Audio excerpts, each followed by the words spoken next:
My name is Sebastian Duncan-Portuondo. I'm part of the faculty at New World School of the Arts. New World is a partnership between Miami-Dade College, Miami-Dade Public Schools, and the University of Florida. And we award bachelor's degrees in the fine arts and also in graphic design. In this show, we have our 4 fine arts divisions and concentrations represented, including painting and drawing, photography, art and tech, and sculpture.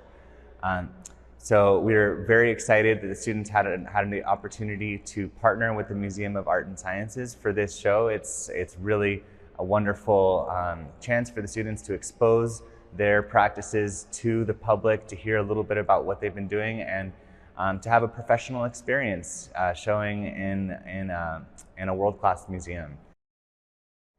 I helped organize this show along with Dean Gustavo Plascencia and art history professor Wanda Texon.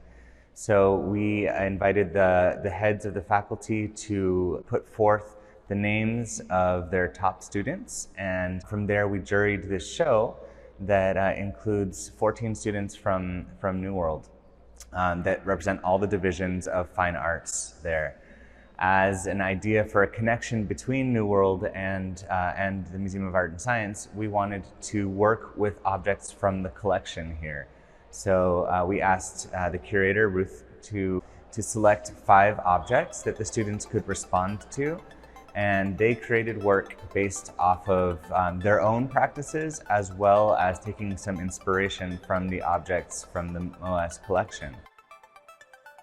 So when I first started doing this piece, what really inspired me a lot was the sewing table and the storytelling of the sewing table within seeing those frames and seeing a moment of time that I cannot know what happened in those moments. But for me, why that was so impactful was because of time and memory, and that's something that's always a part of my work, where I'm always showing images of my family who are my anchors right now, because since I am a multicultural person, there's always this connection between myself, my culture, and where I live around me. So I live in the world of this confusion, so I always create these abstract works to create those sensations of that. And the people who bring that connection back, or that grounding, is always my parents, and always hearing their stories of their lives.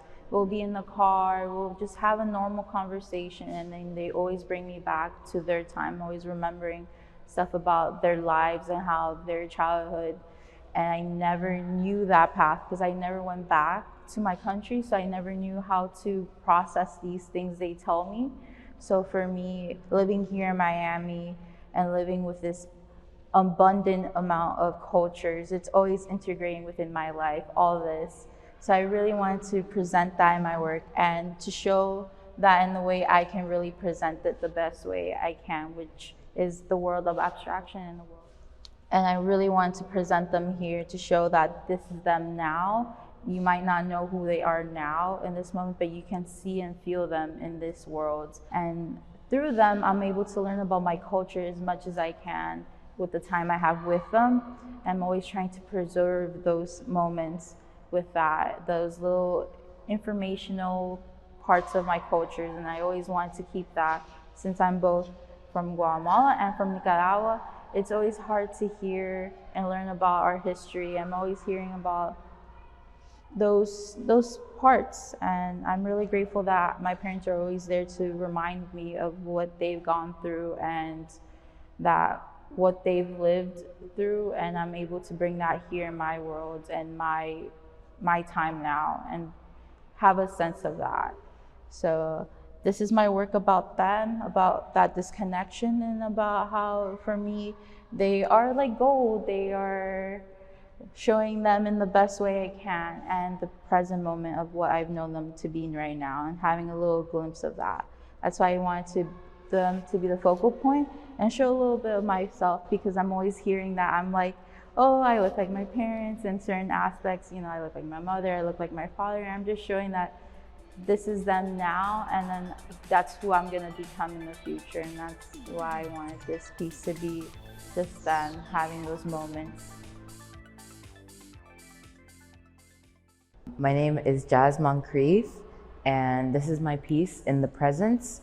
I created this piece on found wood, and I used a lot of different materials here. I used even sand, glitter, color pencils. I did image transfers, and I just basically wanted to talk about spirituality and about how energy moves throughout time. So even the mastodon that died millions of years ago, thousands of years ago, its energy still lives on within us. Through paintings, drawings, and mixed media pieces, Squid investigates the fluidity of nature and human identities and experiences through time by cross-examining their own life and what we know about nature in the past and present. My piece responds mostly to the mask from Mali and the mastodon jaw. I picked the mask because it was an object used in Afro-spiritual practice, which is something that I try to inform myself about every day as a Black person. I find it interesting that humans have so many ways of connecting ourselves with nature, and that oftentimes we don't view ourselves as inherently natural beings. The connection of donning the mask and recognizing the part we play in nature is also something that I was able to push by adding the mastodon jaw to further communicate the transferring of energy throughout history and nature. Hello, my name is Lazaro Gonzalez. This is my piece, Dermis. As a Cuban American, I believe in constant change and evolution. The contrasting nature of the cultures I've seen myself entangled in has allowed me to value change as well as tradition. This is why I like to focus work on exploring common and often recycled materials combined with processes that are new and innovative. Having to move houses and countries throughout my life has allowed me to value exploration. This is an important aspect in my life that inspires me to create art and concepts that relate to me. I like to continue to explore the world we live in and the cultures that surround it. Hello, my name is Anna Vergara. I am a visual arts student at New World School of the Arts in Miami, Florida, and this is my piece, Records. My piece is in response to the puppet stage figure from the people in Mali. I am attracted to the transformation of the object from a utilitarian use to a decorative one as a byproduct of preserving the object in a museum setting. The recontextualization of the material was a source of my inspiration for the piece, Records.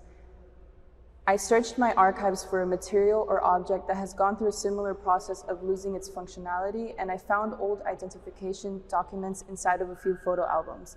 I found my permanent residency card, my first learner's permit, and my first American passport had all gone through this process of recontextualization by the act of preserving or archiving the material.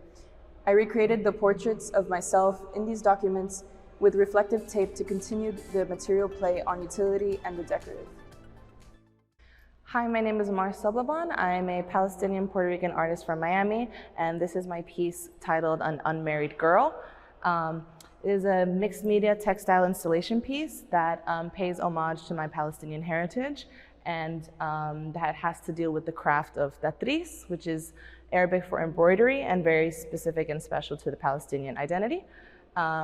I taught myself the process of tatris to make this piece, which is a very laborious and time-consuming effort, but I had a lot of fun doing it.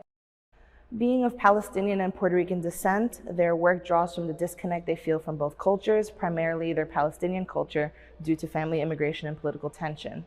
Their interest in exploring new mediums and cultural practices in their adult life informs their work and expression of their identity.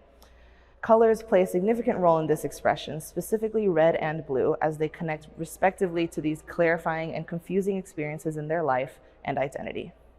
The fabric piece that I've included on top of the sewing table in the installation is called a gudfe from the Ramallah region of Palestine. It is a ceremonial wedding headdress, and depending on the tatris and symbology adorned on the headdress, lends itself to what country or region of Palestine the girl is from, what her father does, and just a lot of identifying symbols for the girl wearing it. And specifically in this gudfe, it is a black linen gudfe, which relates to the girl being unmarried. I chose to respond to the Chinese sewing table from the 1700s to the 1800s, as the piece struck with me instantly and touched my love for textile arts and storytelling.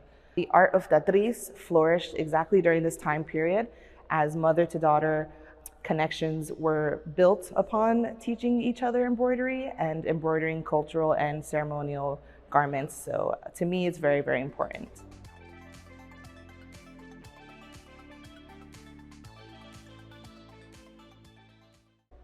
There's this common language that arose between the students' work, which I think is really exciting to see here on view at the Museum of Art and Sciences. Something to do with unearthing the past, gritty textures, layered meanings, the decorative.